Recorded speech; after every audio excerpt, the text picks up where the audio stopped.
The Liberty ship SS John W. Brown cut through the Atlantic swells in early 1943, its holds crammed not with the usual cargo of war materials bound for Europe, but with human freight traveling in the opposite direction. Below deck, in converted cargo spaces that reeked of diesel fuel and human sweat, 342 German prisoners of war huddled on wooden benches, most still wearing the torn remnants of Afrika Korps uniforms they'd been captured in 6 weeks earlier. Obergefreiter Klaus Richter pressed his face against a small porthole, watching the endless gray ocean roll past. At 22, the former tank gunner from the 21st Panzer Division had already seen more of the world than most Germans of his generation, but America remained a mystery wrapped in propaganda and Hollywood films. His stomach churned, not from seasickness, but from uncertainty about what awaited him in this country his leaders had taught him to despise. "Mein Gott, look at this food," whispered Gefreiter Hans Müller, a machine gunner from the same unit, staring at the meal tray an American sailor had just delivered. The thick beef stew, fresh bread, and actual butter seemed impossible after months of surviving on hard biscuits and brackish water in the North African desert. Müller had weighed 128 pounds when captured at Kasserine Pass. The contrast with their recent diet of survival rations was so stark it seemed like a cruel joke. But this was no joke. This was the first glimpse of American industrial capacity that these German soldiers would witness, the ability of a nation to feed its enemies better than they had fed themselves as fighting men. The United States Maritime Commission had already launched more vessels in 1941 alone than Japan would produce during the entire war. By the time these prisoners reached American shores, Liberty ships were rolling off American shipyards at a rate of one every 24 hours. The John W. Brown docked at Brooklyn Navy Yard on a gray March morning in 1943.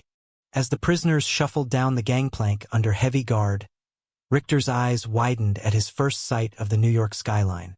The Chrysler Building and Empire State Building pierced the morning haze like steel mountains, testaments to an industrial capacity that German propaganda had insisted was crippled by Jewish influence and democratic weakness.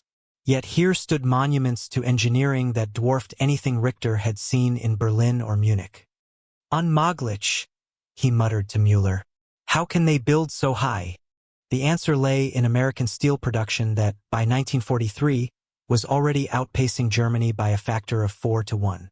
The United States Steel Corporation alone was producing more raw steel annually than the entire German Reich.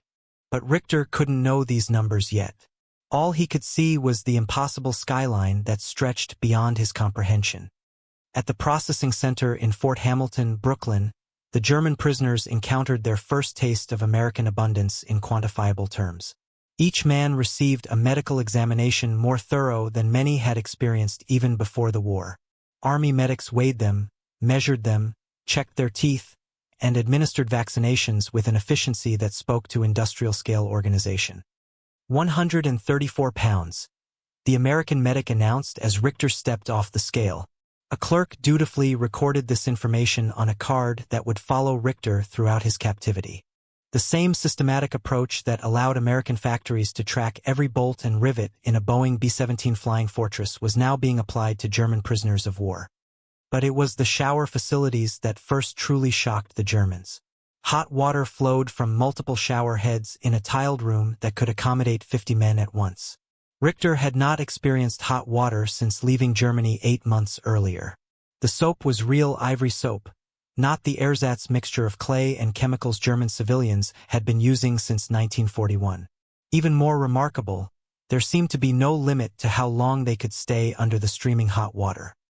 "They have so much fuel they can heat water for their enemies," whispered Unteroffizier Friedrich Weber, a veteran sergeant from the 15th Panzer Division. Weber had fought in Poland, France, and North Africa. He understood logistics and supply lines, and what he was witnessing suggested an industrial base operating on a scale that German military intelligence had apparently underestimated. The truth Weber was beginning to glimpse was staggering. American petroleum production in 1943 exceeded 4.7 million barrels per day, compared to Germany's total synthetic fuel production of barely 200,000 barrels per day.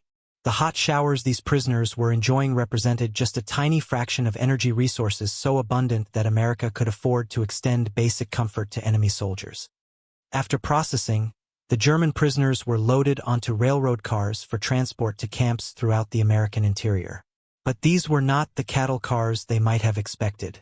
These were Pullman passenger cars with padded seats that reclined, individual reading lights, and access to clean restrooms. Richter ran his hand over the mohair fabric of his seat, unable to comprehend the luxury being provided to prisoners of war. "Amerikanischer Wahnsinn," Mueller whispered, using a phrase that would become common among German POWs. American madness. The idea that a nation at war would transport enemy prisoners in such comfort seemed to violate everything they understood about wartime economics and resource conservation. The train pulled out of Pennsylvania Station, beginning a journey that would take the German prisoners through the industrial heartland of America. As they rolled through New Jersey, the prisoners pressed against the windows, staring at factory complexes that stretched beyond the horizon. The Ford River Rouge plant alone covered more than 2,000 acres and employed over 100,000 workers, more people than lived in most German cities. At the Raritan Arsenal in New Jersey, the train made a brief stop to take on supplies. Through the windows, the Germans watched American workers loading artillery shells onto freight cars with casual efficiency. Mountains of brass shell casings glinted in the afternoon sun, more ammunition visible in one rail yard than many German units had seen in months of combat. Richter counted the railroad cars, 23 flat cars loaded with 105mm howitzer shells, 12 boxcars marked fragmentation, and 6 tank cars labeled high explosive. In 30 minutes of observation from a stationary train, he had seen enough ammunition to supply a German artillery regiment for 3 months.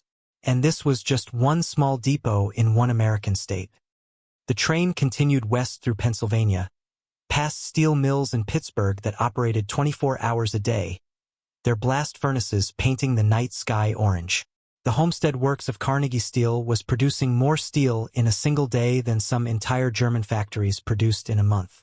But the prisoners couldn't know these specific figures yet. They could only watch in amazement as mile after mile of industrial landscape rolled past their windows. Obergefreiter Wilhelm Hoffmann, a communications specialist from the 90th Light Division, had spent the North African campaign trying to maintain radio contact with units that never seemed to have enough spare parts, batteries, or replacement equipment. Watching the American industrial landscape unfold outside his window, he began to understand why German forces had struggled with supply issues while Allied forces seemed to have unlimited resources. "Look at the trucks," Hoffmann said to his seatmate, pointing to a convoy of military vehicles on a parallel highway. In 5 minutes, he counted 47 2.5-ton GMC trucks, 31 Jeeps, and 12 M4 Sherman tanks being transported on railway flat cars. General Motors was producing military vehicles at a rate of 200,000 per year, while German vehicle production had already begun declining due to material shortages. The train stopped overnight in Cleveland, where the prisoners were fed a meal that included beef, potatoes, carrots, bread, butter, milk, and coffee, real coffee, not the chicory substitute German civilians had been drinking since 1941. Richter calculated that this single meal contained more protein than he had consumed in an average week during the North African campaign. But it was the waste that truly astounded the German prisoners. American guards threw away food that would have been precious in wartime Germany. Half-eaten sandwiches went into garbage cans. Coffee was poured out and replaced with fresh brew. Milk that had been sitting out for 2 hours was discarded. The abundance seemed not just impossible, but morally incomprehensible to men who had been taught that wartime demanded sacrifice and conservation. The train resumed its journey west, carrying the German prisoners toward Camp Atterbury in Indiana. As they crossed into the Midwest, the landscape changed from industrial to agricultural, but the evidence of American productive capacity only intensified. Farmland stretched beyond the horizon, with tractors working fields larger than entire German villages. The mechanization of American agriculture was producing food surpluses that allowed the United States to feed not only its own population and military but also Allied forces around the world, and now enemy prisoners as well. At Camp Atterbury, the German prisoners encountered their new home, a facility that had been constructed in just 90 days at a cost of $1.8 million. The barracks were wooden buildings with electric lighting, steam heat, individual cots with mattresses, and communal shower facilities with unlimited hot water. Each building housed 40 men in conditions that were superior to the quarters many of them had known as civilians in Depression-era Germany. The camp commandant, Colonel James Morrison, a career Army officer from Ohio, addressed the new prisoners through an interpreter. Morrison had served in France during World War I and understood the importance of maintaining proper treatment of prisoners of war, both for moral reasons and to ensure reciprocal treatment of American prisoners held by the Germans. "Gentlemen," Morrison said through the interpreter, "you are now prisoners of war of the United States Army. You will be treated in accordance with the Geneva Convention of 1929. You will be provided with adequate food, shelter, medical care, and opportunities for work and recreation.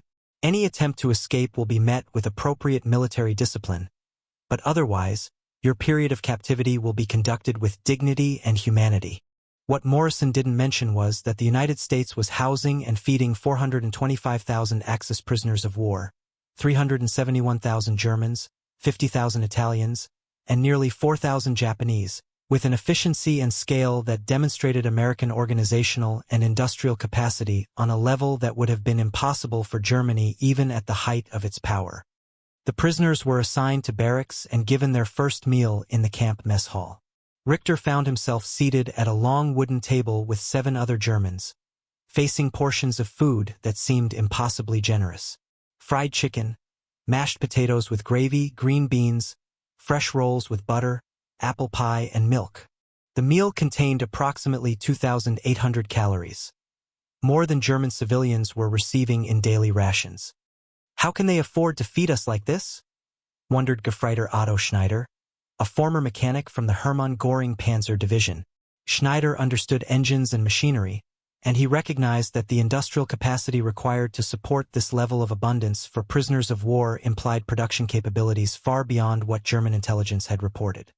The answer lay in American agricultural productivity that was already feeding much of the Allied world. American farmers, using mechanized equipment and hybrid seeds, were producing crop yields that exceeded European averages by 30 to 40%. The United States was not only feeding its own population of 132 million people, but also providing food aid to Britain, the Soviet Union, and other Allied nations through the Lend-Lease program. After dinner, the prisoners were introduced to the camp canteen, where they could purchase personal items using scrip earned through work assignments. The shelves were stocked with goods that had become impossible to find in wartime Germany: chocolate, cigarettes, soap, toothpaste, shaving cream, magazines, books, and even ice cream. Richter stared at a Hershey's chocolate bar priced at 5 cents in camp scrip, remembering that chocolate had disappeared from German stores in 1941. But it was the cigarettes that truly shocked the tobacco-starved Germans. American cigarettes, Lucky Strike, Camel, Chesterfield, were available without limit. In Germany, cigarettes had been rationed since 1939, and by 1943, most German soldiers were smoking ersatz cigarettes made from oak leaves and other substitutes. Here, American prisoners of war could buy genuine tobacco products as if there were no war at all. The abundance extended to recreation as well. The camp had a library with over 5,000 books in German, a gymnasium, a theater where movies were shown 3 times a week, and sports fields where prisoners could play soccer and basketball. American Red Cross representatives visited regularly, ensuring that international law was being followed and that prisoners had opportunities to communicate with their families. Within his first week at Camp Atterbury, Richter wrote his first letter home to his parents in Bavaria. The letter, censored by American military personnel before being sent through the International Red Cross, could not contain specific details about his treatment or location, but his parents would be able to read between the lines. "Liebe Eltern," he wrote, "I am well and in good health. The food is adequate, and I am receiving medical care when needed. I am learning English and hope to acquire useful skills during my time here. Please do not worry about me. Give my love to Maria and tell her I think of home every day."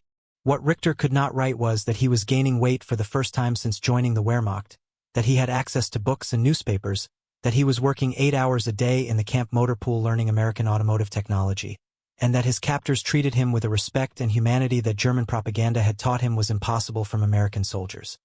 The work assignments at Camp Atterbury reflected the chronic labor shortage that had developed in the United States as 16 million American men and women served in the armed forces. German prisoners worked in the camp laundry, kitchen, motor pool, and maintenance shops. Others were assigned to nearby farms during harvest season, earning 80 cents per day in camp scrip, wages that were deposited in accounts they could access after the war. Richter was assigned to the motor pool, where he worked alongside American mechanics maintaining the camp's fleet of trucks, jeeps, and construction equipment. The abundance of spare parts, tools, and equipment amazed him. In North Africa, German mechanics had cannibalized disabled vehicles to keep others running. Here, American mechanics discarded parts that were still functional simply because newer replacements were available. In Germany, we would have used this for 6 more months, Richter said to Sergeant Mike O'Brien, the Irish-American mechanic who supervised the POW work detail. Richter held up a generator that the Americans were replacing simply because it was due for scheduled maintenance. O'Brien, who had emigrated from County Cork in 1935 and still spoke with a faint Irish accent, laughed. "Klaus, we make so many of these things, it's cheaper to replace than repair. Ford turns out more generators in a week than your whole country made last year." O'Brien's casual comment contained a truth that Richter was only beginning to comprehend. Ford Motor Company alone was producing military equipment at a scale that exceeded the output of entire German industries. At the Willow Run plant in Michigan, Ford was manufacturing B-24 Liberator bombers at a rate of 1 aircraft every 63 minutes.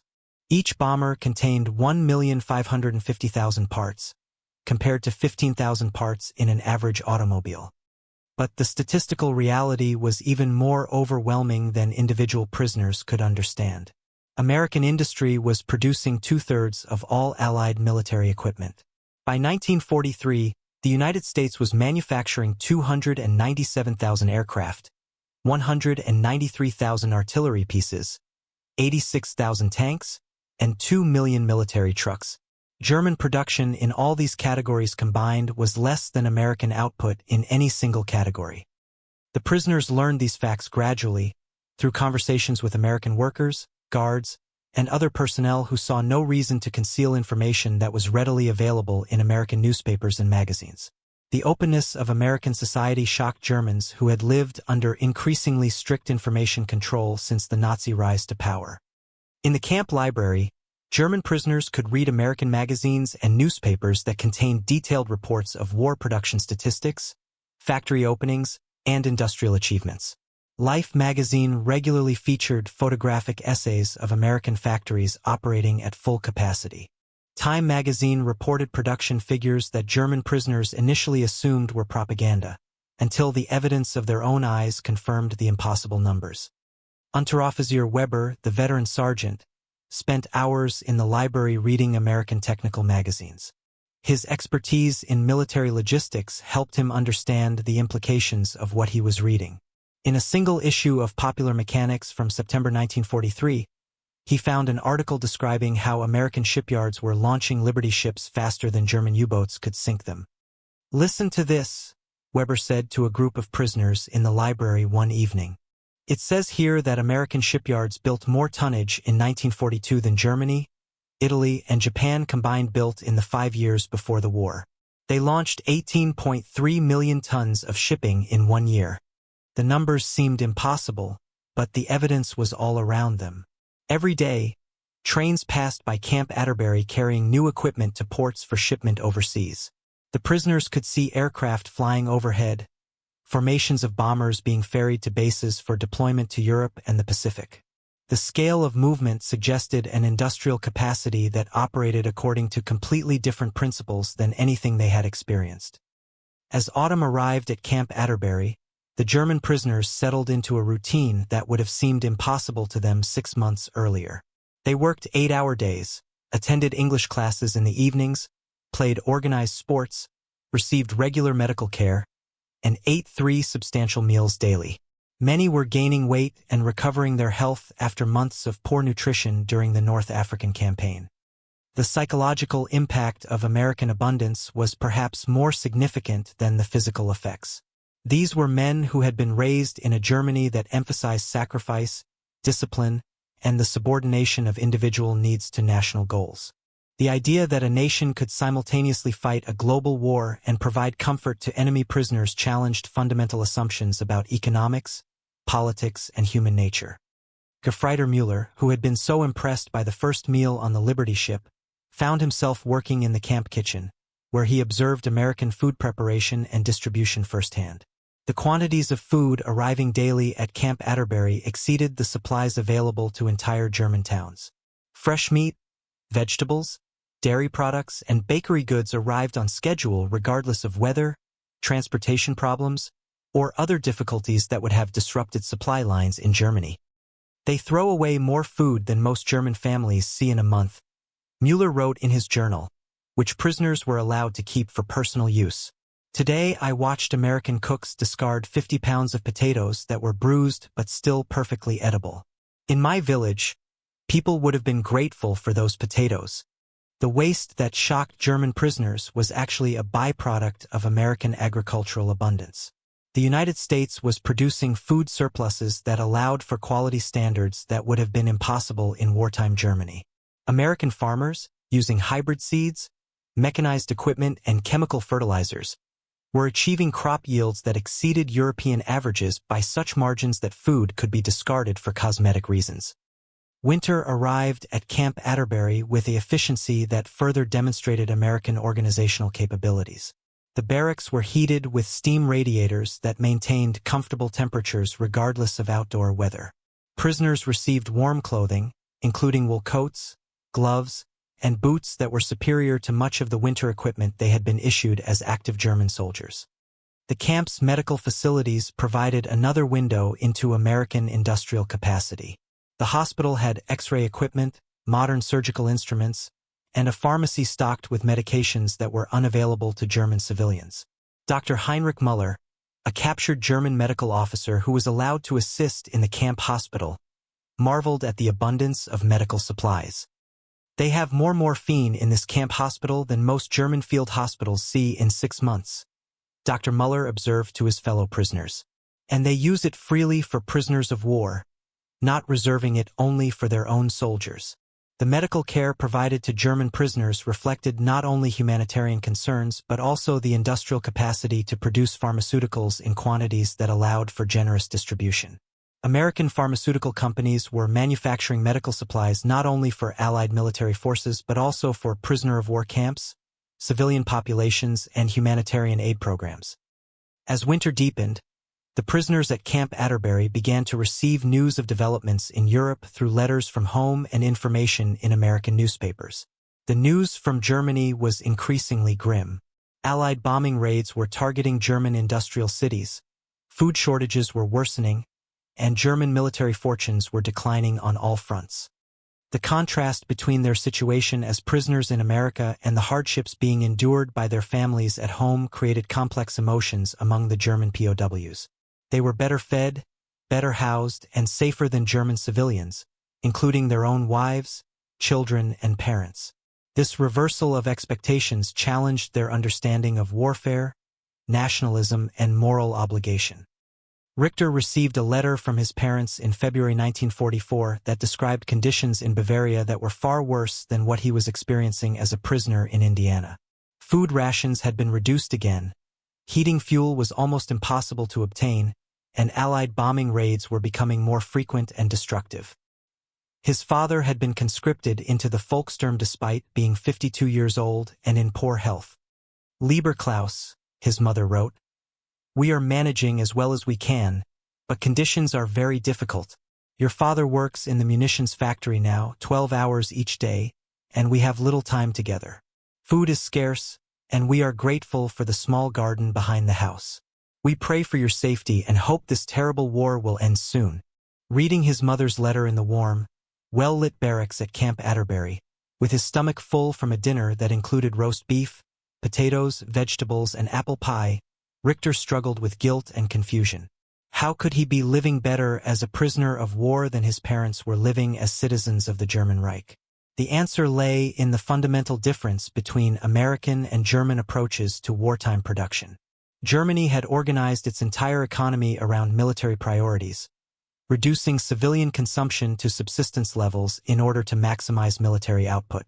The United States had expanded its industrial capacity sufficiently to maintain civilian living standards while also producing military equipment on a scale that exceeded German capabilities.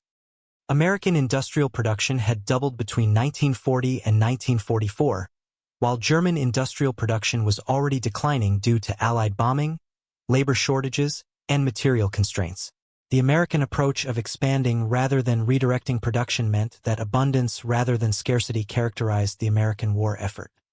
Spring arrived at Camp Atterbury in 1944 with news that would fundamentally change the nature of the conflict. Allied forces had landed in Normandy on June 6, opening the long-awaited Second Front in Europe. For German prisoners, this news carried mixed emotions. The war was clearly approaching its end, but the prospect of Allied victory meant an uncertain future for Germany and for themselves. As summer progressed, new prisoners arrived at Camp Atterbury from the European theater. These men brought first-hand accounts of the Allied invasion and the increasing effectiveness of Allied equipment and supplies. They described facing American and British forces that seemed to have unlimited ammunition, fuel, food, and replacement equipment. Obergefreiter Hans Kruger, captured in Normandy 3 weeks after D-Day, told the established prisoners about his experiences fighting against Allied forces. They had so much artillery ammunition that they fired preparatory barrages for hours before each attack. In Russia, we were lucky to have enough shells for 30 minutes of bombardment. And their tanks, they had new Shermans with 76mm guns, and they seemed to have as many as they needed. Kruger's observations reflected the industrial advantage that American production capacity had provided to Allied forces. The United States was manufacturing artillery shells at a rate of 400,000 rounds per day by 1944, while German ammunition production was declining due to bombing damage and material shortages. American forces could afford to use overwhelming firepower because American factories could provide overwhelming quantities of ammunition. The arrival of new prisoners also brought news of changing conditions inside Germany. Allied strategic bombing was having increasing impact on German industrial production and civilian morale. Cities like Hamburg, Dresden, and Berlin were being systematically destroyed, while German industry was being forced to relocate underground or to increasingly remote locations. For the prisoners at Camp Atterbury, these reports created a strange cognitive dissonance. They were living in greater comfort and security than German civilians, while their homeland was being destroyed by forces representing the same nation that was treating them humanely. The contradiction challenged simple categories of enemy and friend, victor and victim. As autumn arrived in 1944, the prisoners began to contemplate the likelihood of German defeat and their own post-war futures. The Geneva Convention required that prisoners of war be repatriated promptly after the end of hostilities, but many German POWs had begun to question whether they wanted to return to a defeated and devastated Germany. Some prisoners, particularly those with technical skills, began to consider the possibility of remaining in America after the war. American immigration law would eventually allow some former prisoners to apply for permanent residence, particularly those who could demonstrate valuable skills and good behavior during captivity. Richter, whose work in the motor pool had given him experience with American automotive technology, found himself thinking about opportunities that might exist in post-war America. The industrial expansion that had made American military production possible would likely continue after the war, creating demand for skilled workers who understood both German precision engineering and American mass production techniques. America will need mechanics and technicians after the war, Sergeant O'Brien told Richter during one of their conversations. Lots of our boys won't be coming back, and the ones who do come back will want to go to college or start families. There might be opportunities for guys like you, who know how to work with machinery. O'Brien's comment reflected the reality of American post-war planning. Unlike Germany, which would emerge from the war with its industrial capacity largely destroyed, the United States would enter the post-war period with expanded industrial capabilities and a growing economy. The same production capacity that had enabled military victory would drive post-war prosperity. Winter returned to Camp Atterbury in 1944 with news of German reverses on all fronts. The Battle of the Bulge briefly raised hopes among some prisoners that Germany might yet achieve a negotiated settlement, but the failure of the Ardennes offensive made clear that German defeat was inevitable. As 1945 began, prisoners at camps throughout America began to contemplate repatriation to a Germany that would bear little resemblance to the country they had left. Letters from home, when they arrived at all, described conditions of increasing hardship, destruction, and social breakdown. The prospect of return was both longed for and feared. The German surrender on May 8, 1945, officially ended the war in Europe, but for German prisoners of war in America, it marked the beginning of an uncertain transition period. The Geneva Convention required their prompt repatriation, but the practical difficulties of transportation and the devastated condition of Germany meant that many prisoners would remain in American camps for months or even years after the war's end. During this extended period, the contrast between American abundance and German devastation became even more apparent. Letters from home described cities in ruins, widespread hunger, and economic collapse. Meanwhile, German prisoners in America continued to enjoy regular meals, comfortable housing, medical care, and opportunities for education and recreation. The psychological impact of this extended comparison between American prosperity and German misery created lasting impressions on German prisoners that would influence their post-war attitudes and choices. Many would eventually return to Germany carrying memories of American abundance that would shape their understanding of different economic and political systems. Giuseppe Marcelli arrived at Camp Forest in Tennessee in November 1943 under circumstances very different from those experienced by German prisoners. As an Italian prisoner of war captured in Tunisia during the final collapse of Axis forces in North Africa, Marcelli had experienced the dramatic shift in Italian allegiances that followed Mussolini's overthrow and Italy's surrender to the Allies in September 1943. The 24-year-old former corporal in the reeked Armored Division had been surviving on hard biscuits and contaminated water for months when Allied forces overran his position near Tunis. Like many Italian soldiers, Marcelli had never been enthusiastic about the war or Italy's alliance with Nazi Germany. His capture came almost as a relief after months of fighting with inadequate equipment and supplies in the North African desert. But Marcelli's status as a prisoner of war would undergo a dramatic transformation within weeks of his arrival in America. Italy's formal declaration of war against Germany on October 13, 1943, changed Italian POWs from enemy prisoners to potential allies. The United States Army began offering Italian prisoners the opportunity to join Italian service units, which would allow them to contribute to the Allied war effort while remaining technically under prisoner of war status. Signori, announced Captain Robert Sterling, the American officer who addressed the Italian prisoners at Camp Forest through an interpreter, your government has joined the fight against Nazi Germany. You now have the opportunity to serve the cause of freedom by volunteering for work that will support American and Allied forces. Those who volunteer will receive better housing, American uniforms with Italian insignia, and increased pay. You will not be required to fight in combat, but you can help defeat the Nazi forces that have occupied your homeland. Of the 51,000 Italian prisoners of war in America, approximately 45,000 chose to join the Italian service units. For Marcelli, the decision was not difficult. Remaining in a prisoner of war camp offered safety and basic care, but joining the Italian service units offered the chance to actively contribute to the defeat of Nazi Germany and the liberation of Italy. Within days of volunteering, Marcelli found himself transported to the Boston port of embarkation in Massachusetts, where he was assigned to Italian Service Unit 307. The unit's mission was to support cargo handling operations at one of America's busiest ports, where Liberty ships arrived daily carrying supplies for the European theater. The transformation in Marcelli's status was immediately apparent.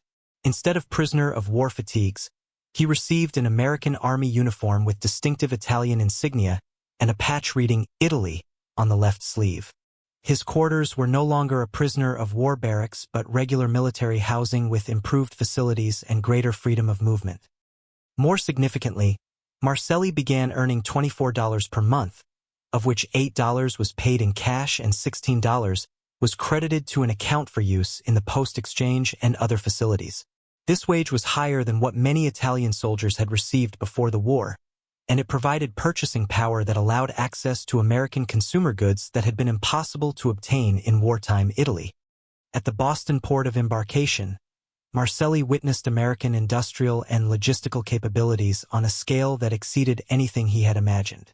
Liberty ships arrived at Boston Harbor carrying war materials from factories across America, while other ships departed loaded with supplies for Allied forces in Europe.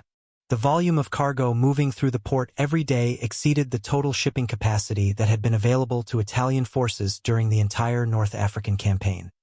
Working as a stevedore and cargo handler, Marcelli helped load and unload ships carrying tanks, artillery, ammunition, vehicles, food, medical supplies, and thousands of other items needed to support Allied operations. The abundance and variety of American war production became tangible reality as he handled crates containing equipment that Italian forces had desperately needed but never received.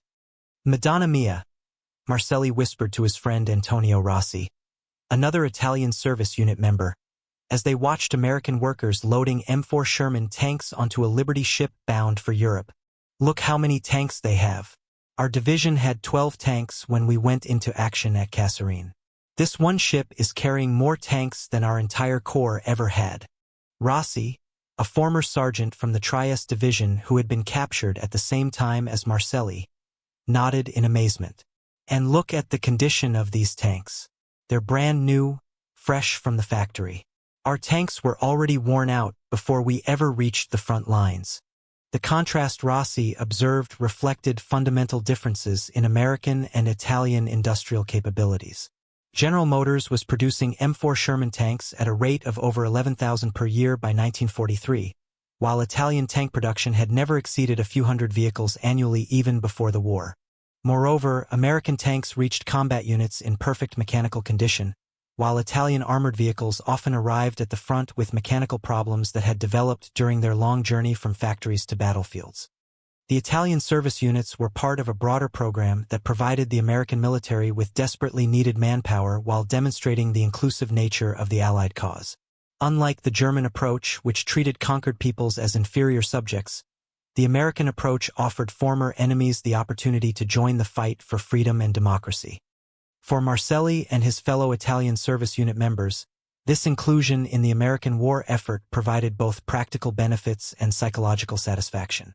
They were no longer passive prisoners waiting for the war to end, but active contributors to the defeat of Nazi Germany and the liberation of their homeland. The work was physically demanding but psychologically rewarding. Marcelli's unit typically worked 8-hour shifts handling cargo that included food supplies for Allied troops, medical equipment for field hospitals, ammunition for artillery units, and replacement parts for vehicles and aircraft. Each crate or container they loaded represented American industrial capacity being deployed to support Allied victory. The abundance of American production was visible in every aspect of the port operations. Ships arrived with cargo manifests that listed quantities of supplies that would have equipped entire Italian divisions. A single Liberty ship might carry 500 tons of ammunition, enough to supply an Italian artillery regiment for 6 months of intensive operations. But it was the food supplies that most impressed the Italian service unit members. Ships regularly carried thousands of tons of canned meat, dried vegetables, coffee, sugar, chocolate, and other provisions that had become impossible to obtain in wartime Italy. American soldiers were being supplied with rations that provided better nutrition than most Italian civilians had received even before the war. "Look at this," Rossi said to Marcelli, showing him a case of K rations that had broken open during loading. "Each American soldier gets meat, crackers, candy, cigarettes, and coffee in every meal. Our soldiers were lucky to get bread and olive oil twice a day." The comparison was not exaggerated. American K rations contained approximately 3,000 calories per day and were designed to provide complete nutrition for soldiers under combat conditions. Italian military rations, when available, typically provided fewer than 2,000 calories per day and lacked many essential nutrients. The Italian service unit members were themselves beneficiaries of American food abundance. Their mess halls served meals that exceeded both the quantity and quality of food they had known as Italian soldiers. Fresh meat, vegetables, dairy products, and bakery goods were available daily, along with coffee, fruit, and desserts that had been luxuries in pre-war Italy. Marcelli found himself gaining weight and strength for the first time since joining the Italian army. When he had been captured in Tunisia, he weighed 138 pounds. After 6 months as a member of an Italian service unit, he weighed 162 pounds and was in better physical condition than he had ever experienced. The transformation extended beyond physical health to encompass new skills and opportunities. The Italian service units provided training in American industrial methods, equipment operation, and English language skills that would prove valuable in post-war careers. Marcelli learned to operate forklifts, cranes, and other mechanical equipment that was far more advanced than anything he had used in Italy. More importantly, the Italian service unit members were exposed to American industrial culture and work methods. They observed the efficiency of American port operations, the reliability of American equipment, and the systematic approach to logistics and supply that enabled American forces to maintain superiority over Axis forces despite fighting on multiple fronts thousands of miles from home. The cultural exchange was not entirely one-sided. Italian service unit members brought their own skills and perspectives to American operations. Many Italians had experience with Mediterranean shipping, knowledge of European languages, and cultural understanding that proved valuable in dealing with Allied forces and civilian populations in liberated areas. American personnel working with Italian service units generally found them to be enthusiastic, reliable, and skilled workers. The Italians' gratitude for their improved treatment and their eagerness to contribute to the defeat of Nazi Germany created positive relationships that often extended beyond official duties. "These Italian boys are some of the hardest workers I've ever supervised," said Sergeant Michael Murphy, an Irish-American longshoreman from South Boston who worked with Italian Service Unit 307.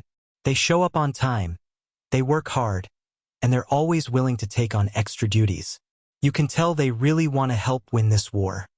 Murphy's positive assessment was typical of American supervisors who worked with Italian service units. The combination of Italian gratitude, American abundance, and shared commitment to defeating Nazi Germany created working relationships that demonstrated the possibility of former enemies becoming allies and eventually friends. The Italian service units also provided opportunities for cultural and social integration that went far beyond work assignments. Many Italian Americans sought out Italian service unit members to learn news of their ancestral homeland and to provide hospitality and friendship. Catholic parishes throughout America opened their doors to Italian service unit members, providing spiritual support and social connections. In Boston, the Italian service unit members were regularly invited to Sunday dinners at the homes of Italian-American families who wanted to show hospitality to young men so far from home. These social gatherings provided opportunities for cultural exchange and personal relationships that often continued after the war.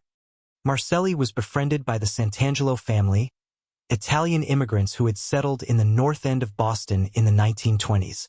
Salvatore Santangelo worked as a construction foreman, while his wife Maria managed their household and raised their 3 children. The Santangelos had prospered in America and owned their own home, a situation that would have been impossible for most working-class families in Italy.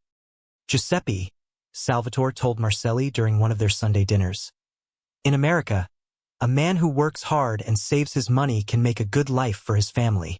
My father was a peasant in Calabria who never owned anything more than his clothes. Here, I own a house, a car, and my children go to school with the children of doctors and lawyers." Salvatore's success story was typical of Italian immigrant experiences in America, but it represented possibilities that seemed almost impossible to Marcelli, who had grown up in Italy where social mobility was limited and economic opportunities were constrained by class, region, and political connections. The abundance of American society was visible in every aspect of the Santangelo family's life. Their home had electric lighting, indoor plumbing, central heating, a telephone, and a radio. The kitchen was equipped with modern appliances including an electric refrigerator, a gas stove, and small electric devices for food preparation. The family owned an automobile, a 1940 Buick sedan that Salvatore used for transportation to work and for family outings. For Marcelli, who had grown up in a rural village in Sicily where few families had electricity or indoor plumbing, the material prosperity of working-class American families was both inspiring and challenging. It suggested possibilities for post-war life that he had never considered, but it also raised questions about whether he wanted to return to Italy after the war or seek opportunities to remain in America. The Italian service units were scheduled to be disbanded after the war ended, with members repatriated to Italy along with other prisoners of war. However, American immigration law allowed some former prisoners to apply for permanent residence if they could demonstrate valuable skills and good conduct during their captivity. As the war progressed through 1944 and into 1945, many Italian service unit members began to contemplate the possibility of remaining in America permanently. They had acquired skills, made friendships, and experienced opportunities that would be difficult to duplicate in war-torn Italy. The decision was complicated by loyalty to family and homeland, uncertainty about post-war conditions in Italy, and the practical difficulties of immigration procedures. But for many Italian service unit members, their experience in America had provided a glimpse of possibilities that would influence their post-war choices and attitudes.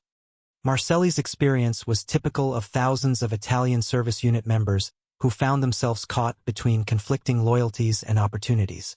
Their service with American forces had transformed them from prisoners of war to allies and had provided them with skills, experiences, and relationships that would shape their post-war lives, regardless of whether they returned to Italy or remained in America. Lieutenant Colonel Takashi Yamamoto sat in the interrogation room at Fort Hunt, Virginia, trying to maintain the dignity and composure expected of a Japanese officer while grappling with realities that challenged everything he had been taught about American capabilities and character. Captured on Saipan in July 1944 during the final collapse of Japanese resistance, Yamamoto had expected to die rather than surrender, but wounds and unconsciousness had delivered him into American hands against his will and training. The 42-year-old career officer had spent 20 years in the Imperial Japanese Army, serving in China, Manchuria, and the Pacific Islands. His understanding of warfare, logistics, and industrial capacity had been shaped by Japanese military doctrine and propaganda that portrayed America as a wealthy but weak nation, corrupted by luxury and lacking the spiritual strength necessary for prolonged conflict. But his first weeks in American captivity had already begun to undermine these assumptions. The medical care he received for his wounds was superior to what Japanese officers could expect in Japanese military hospitals. The food provided to prisoners exceeded both the quantity and quality of rations supplied to Japanese soldiers in the field. Most surprisingly, American interrogators treated him with professional respect despite their status as enemies. Fort Hunt, located on the Potomac River south of Washington, D.C., housed a special intelligence facility where high-value prisoners were interrogated by American officers who often spoke fluent Japanese and understood Japanese culture and military organization. Unlike the mass prisoner of war camps that housed German and Italian captives, Fort Hunt was a small, specialized facility designed to extract strategic intelligence from prisoners who possessed important information about Japanese military capabilities and plans. Captain David Ishii, a Nisei intelligence officer whose parents had emigrated from Japan in the 1920s, conducted Yamamoto's initial interrogation. Ishii's fluent Japanese and understanding of Japanese military culture enabled him to establish rapport with prisoners while extracting valuable intelligence about Japanese forces, equipment, and strategies. Yamamoto-san, Captain Ishii said, using the respectful form of address appropriate for a senior officer. I understand that you commanded an artillery battalion on Saipan. We would appreciate any information you can provide about Japanese defensive preparations and the performance of Japanese equipment during the battle. Yamamoto faced a profound dilemma. Japanese military training emphasized that capture was the ultimate dishonor and that death was preferable to surrender. Prisoners who provided information to the enemy were considered traitors who had violated their sacred duty to the emperor. Yet Yamamoto found himself in a situation where continued resistance seemed pointless, while cooperation might provide some benefit to Japanese soldiers who remained in captivity. The treatment he received at Fort Hunt further complicated his emotional and ethical responses. American personnel provided him with clean clothing, adequate food, medical care, and personal items including writing materials, books, and newspapers. The contrast with Japanese treatment of Allied prisoners was stark and undeniable. During his service in China, Yamamoto had witnessed Japanese treatment of Chinese and Allied prisoners. Summary execution was common, torture was routine, and prisoners were often used for medical experiments or other forms of abuse that violated international law and basic human dignity.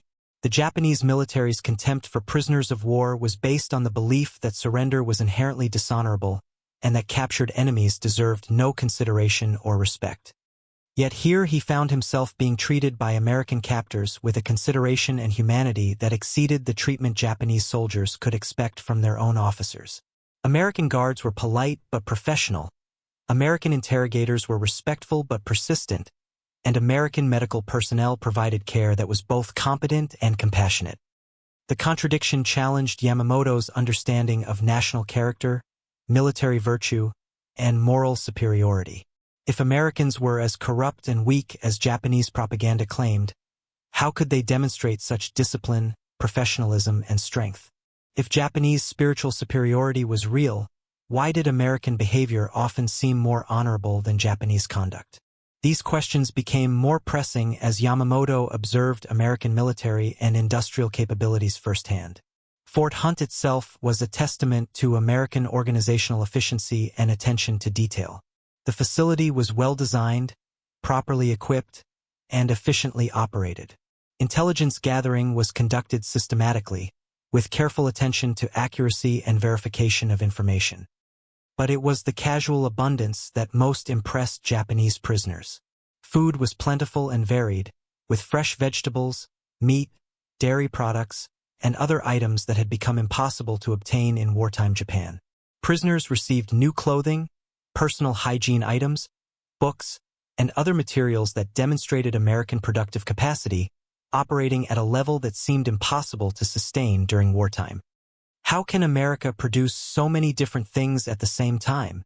Yamamoto asked Captain Ishii during one of their conversations. In Japan, we have had to choose between military production and civilian needs. You seem to have both military equipment and civilian abundance. Captain Ishii's answer provided Yamamoto with his first insight into the fundamental differences between American and Japanese approaches to wartime production. America's industrial capacity is large enough to expand rather than redirect production, Ishii explained. We've built new factories for military equipment while continuing to operate civilian industries. Our farmers produce enough food for military needs and civilian consumption plus exports to our allies. The explanation seemed almost impossible to Yamamoto, whose experience with Japanese wartime economics involved constant shortages, rationing, and the redirection of civilian production to military purposes. Japanese civilians had been sacrificing basic necessities since the beginning of the war with China in 1937, while Japanese military forces often lacked adequate supplies despite these civilian sacrifices. Yet the evidence of American abundance was undeniable.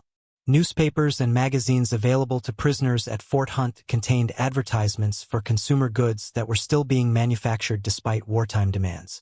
American civilians were still buying automobiles, household appliances, and luxury items that had disappeared from Japanese markets years earlier. The technical sophistication of American military equipment further impressed Japanese prisoners. Yamamoto had commanded Japanese artillery units equipped with guns and ammunition that were often inferior to weapons being used by American forces. Japanese artillery lacked the range, accuracy, and reliability of American guns, while Japanese ammunition was frequently defective due to quality control problems in Japanese factories. American artillery, as demonstrated during the Battle for Saipan, combined superior technical design with unlimited quantities of high-quality ammunition. American forces could afford to conduct massive preparatory bombardments because American factories could provide virtually unlimited supplies of artillery shells. Japanese forces, by contrast, had to conserve ammunition carefully and often attacked without adequate artillery support because shells were simply not available.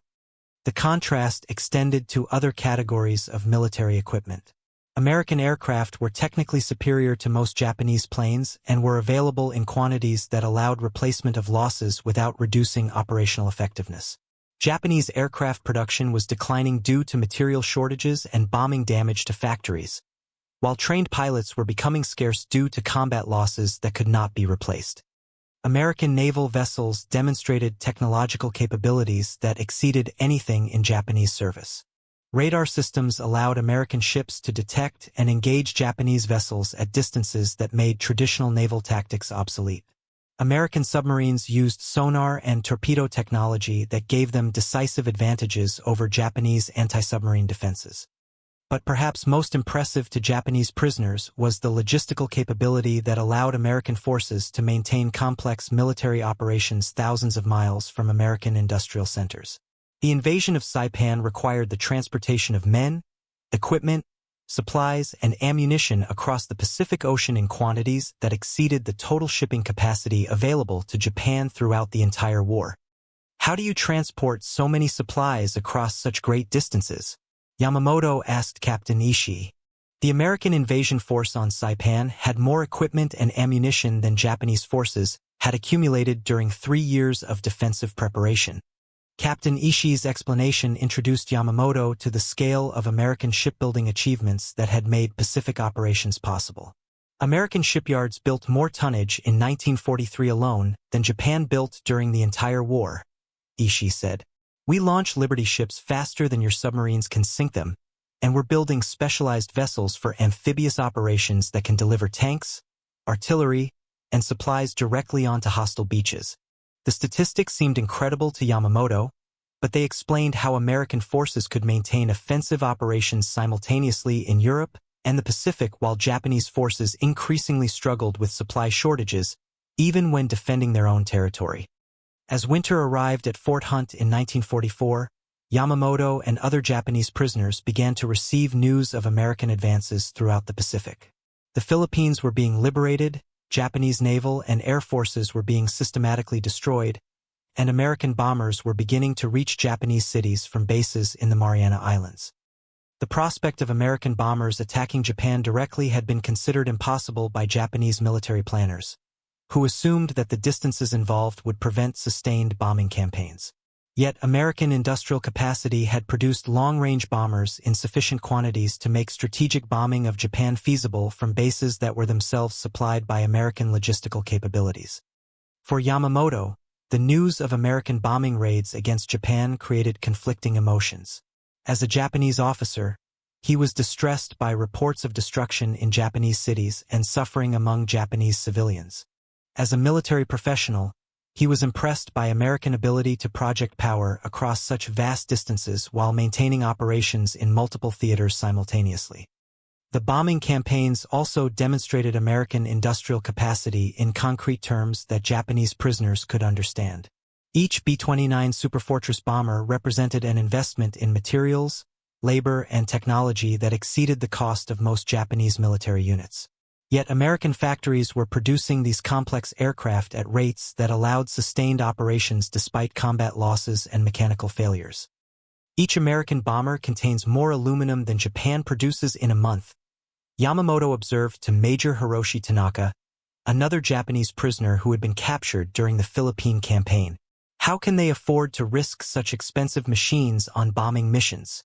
Major Tanaka, who had served as a logistics officer and understood industrial production, provided insight into the fundamental difference between American and Japanese approaches to military economics. They can afford to risk expensive equipment because they can produce unlimited quantities, Tanaka said. We try to conserve equipment because we cannot replace losses. They use overwhelming force because they have overwhelming production capacity.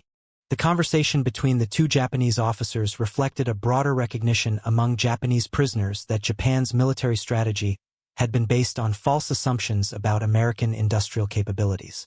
Japanese planners had assumed that American wealth represented softness and vulnerability, when in fact American industrial capacity provided military advantages that were difficult to counter through traditional methods.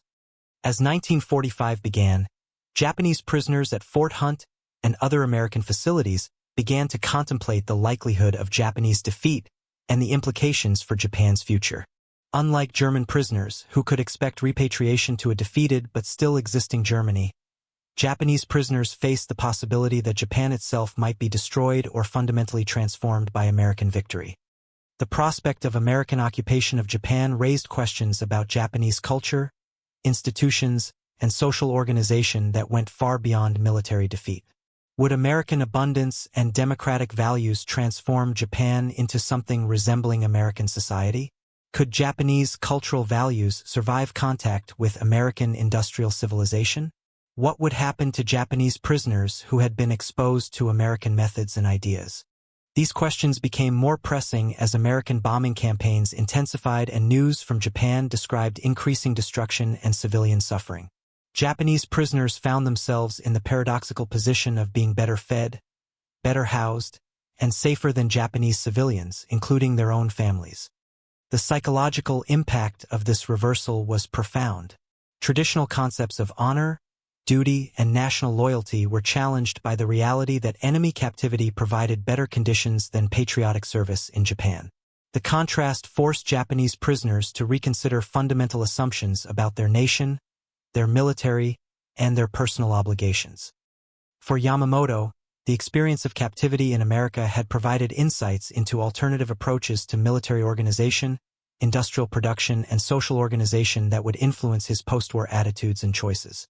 Like German and Italian prisoners, he had been exposed to American abundance and American values in ways that would have lasting impact on his understanding of political and economic alternatives.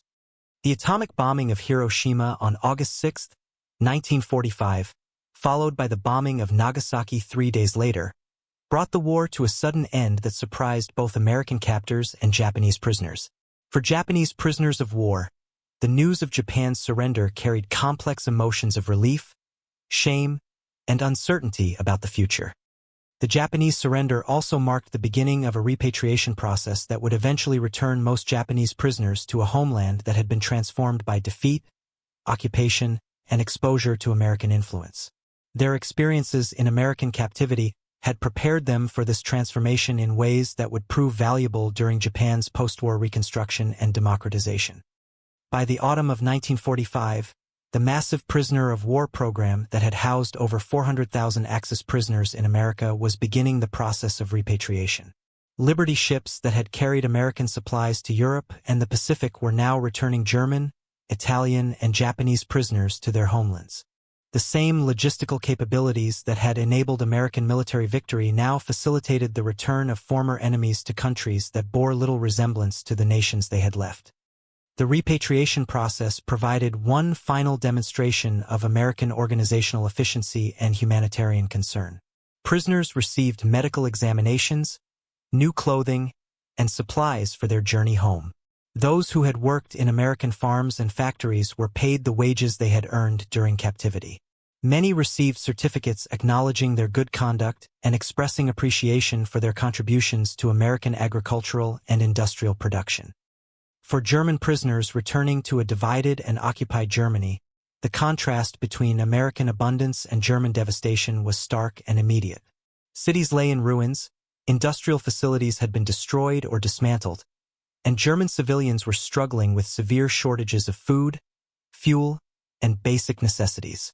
The comfortable conditions of American prison camps seemed like a dream compared to the harsh realities of post-war Germany.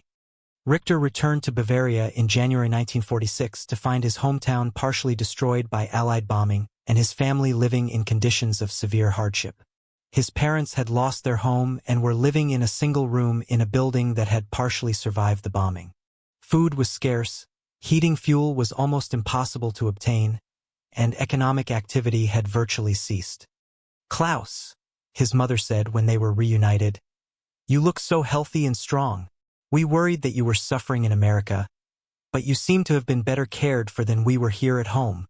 Richter's improved physical condition was typical of German prisoners returning from America. Most had gained weight, recovered their health, and acquired new skills during their captivity. Many spoke English, understood American industrial methods, and had been exposed to democratic values and practices that would prove valuable during Germany's post-war reconstruction. The skills and attitudes acquired by German prisoners of war in America would contribute to Germany's rapid economic recovery during the 1950s and 60s. Their exposure to American mass production techniques, quality control methods, and industrial organization provided a foundation for the adoption of American business practices that helped make West Germany one of Europe's most prosperous nations. Italian prisoners returning to Italy faced similar contrasts between American abundance and European devastation, but their situation was complicated by Italy's changing political status and the presence of Allied occupation forces. Italy had officially been an Allied nation since 1943, but Italian infrastructure and industry had been severely damaged by fighting, bombing, and German occupation. Marcelli returned to Sicily in February 1946 to find his village largely unchanged, but his family struggling with poverty and uncertainty about the future. The war had brought little modernization to rural Sicily, where most families still lived without electricity, indoor plumbing, or modern transportation. The contrast with American living standards was even more striking in this context than it had been for German prisoners returning to industrialized German cities. "Giuseppe," his father said, "tell us about America. Is it really as rich as people say?" Marcelli's answer would influence his family's attitudes toward emigration and modernization. His descriptions of American abundance, opportunity, and social mobility would encourage several family members to apply for visas to immigrate to America in the post-war years. His experience had demonstrated that America offered possibilities for advancement that were difficult to achieve in traditional Italian society. Japanese prisoners returning to occupied Japan faced perhaps the most dramatic contrasts and opportunities. Japan had been thoroughly defeated and was undergoing fundamental transformation under American occupation. The exposure to American values and methods that Japanese prisoners had experienced in captivity prepared them to participate in Japan's democratization and modernization in ways that would have been impossible without their American experience. Yamamoto returned to Japan in early 1947 to find a country that was being rebuilt according to American principles and with American assistance. The new Japanese Constitution, written under American supervision, established democratic government and renounced war as an instrument of national policy. American occupation forces were introducing land reform, labor rights, and educational changes designed to create a peaceful and prosperous Japan. The industrial techniques, management methods, and quality control practices that Japanese prisoners had observed in America would prove crucial to Japan's post-war economic miracle. Japanese companies adopted American mass production methods while maintaining Japanese attention to detail and craftsmanship, creating a combination that would make Japanese products competitive in global markets. For prisoners of war from all three Axis nations, their experience in America had provided exposure to industrial abundance, democratic values, and social opportunities that would influence their post-war attitudes and choices. Many would remain grateful throughout their lives for the humane treatment they had received from American captors and for the opportunities they had been given to observe and learn from American society. The prisoner of war program had also provided Americans with insights into the character and capabilities of their former enemies. The generally positive behavior of German, Italian, and Japanese prisoners had demonstrated that ordinary soldiers and citizens of Axis nations were not inherently evil or aggressive, but had been led into war by political leaders and military systems that did not represent their true interests or values. The success of the prisoner of war program contributed to American post-war policies that emphasized reconstruction rather than punishment, integration rather than isolation, and cooperation rather than confrontation. The Marshall Plan for European Recovery and American Assistance for Japanese Reconstruction reflected lessons learned from the prisoner of war experience about the possibility of transforming enemies into allies and partners. The abundance that had impressed Axis prisoners of war would continue to characterize American society in the post-war years, as the industrial capacity developed during the war was redirected to civilian production. The same factories that had produced tanks, aircraft, and ammunition would manufacture automobiles, appliances, and consumer goods that would make America the world's most prosperous society. The contrast between American abundance and European devastation would attract millions of immigrants from war-torn Europe during the post-war years. Many of these immigrants had learned about American opportunities from former prisoners of war who had returned home with stories of American prosperity and hospitality. The prisoner of war experience had created networks of knowledge and communication that would influence migration patterns and cultural exchange for decades after the war's end. The industrial might that had enabled American victory in World War II would also provide the foundation for American leadership during the Cold War. The same production capabilities that had supplied Allied forces during the war would produce the military equipment needed to contain Soviet expansion and support American allies throughout the world. But perhaps the most important legacy of the prisoner of war experience was the demonstration that American values and American abundance could coexist with military strength and strategic effectiveness. The humane treatment of enemy prisoners had not weakened American military capabilities, but had enhanced American moral authority and political influence in the post-war world. The German, Italian, and Japanese prisoners who had been shocked by American industrial might had witnessed more than production statistics and material abundance. They had observed a society that combined wealth with generosity, strength with restraint, and victory with magnanimity. These observations would influence their understanding of America throughout their lives and would contribute to the positive relationships that would develop between America and its former enemies in the post-war years. The lesson of American abundance extended beyond industrial production to encompass moral and spiritual resources that enabled Americans to treat enemies with dignity while fighting a war for survival. This combination of material and moral strength would define America's role in the world for generations to come and would provide a model for other nations seeking to combine prosperity with freedom, security with justice, and power with responsibility. As the Liberty ships that carried former prisoners back to their homelands disappeared over the horizon, they carried with them not only thousands of individual human beings, but also ideas, experiences, and memories that would help shape the post-war world. The industrial might that had impressed enemy prisoners would continue to serve as the foundation for American global leadership, while the values and principles that had guided the treatment of those prisoners would continue to define America's approach to international relations and human dignity. The abundance they had witnessed was not merely material but represented a way of life that combined individual freedom with collective prosperity, competitive enterprise with social responsibility, and national strength with international cooperation. These lessons, learned by enemy prisoners during their captivity in America, would contribute to the peaceful reconstruction of former enemy nations and the creation of a post-war international order based on democratic values and economic opportunity rather than military conquest and political oppression. In this way, the shock experienced by German, Italian, and Japanese prisoners of war at American industrial might would have consequences that extended far beyond their personal experiences to influence the course of world history in the decades that followed.